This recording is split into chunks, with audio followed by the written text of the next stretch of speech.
Ako po dati nagsimula ako sa pagbebenta ng t-shirt.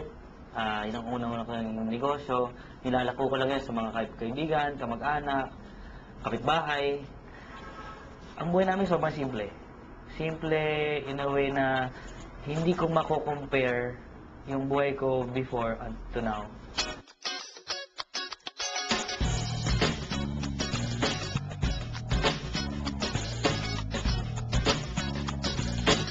Hindi ko in-imagine na dadating sa punto na ganito kalaki pala yung pinag-uusapan namin dati.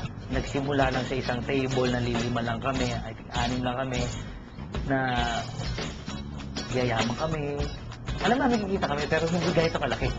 Dito na nakuha ko yung mga pangarap ko, dahan-dahan, yung mga sasakyan na dating laruan lang, dati trato lang, dati pinupuntahan ko lang sa mga bahay-bahay ng mga kaibigan ko, tinitingnan ko.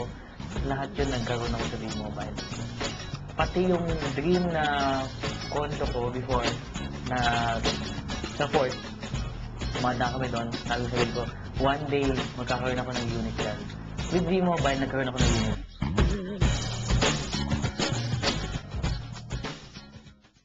Siguro without V-Mobile, walang sasakyan, walang savings, walang masarap na buhay. Alam mo, maganda talaga dito, more than the money that we earn, I have time for my family, I have time for my daughter, I have time for my wife. Natuto ako sa buhay nung pumasok ako dito. Experience. Iba-ibang tao nakakausap.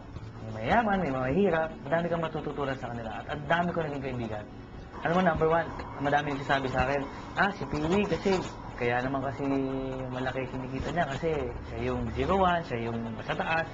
Alam mo, all I can say, hindi po posisyon ang nagpapayaman sa tao.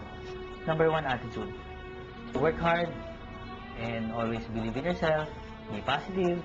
Always be happy.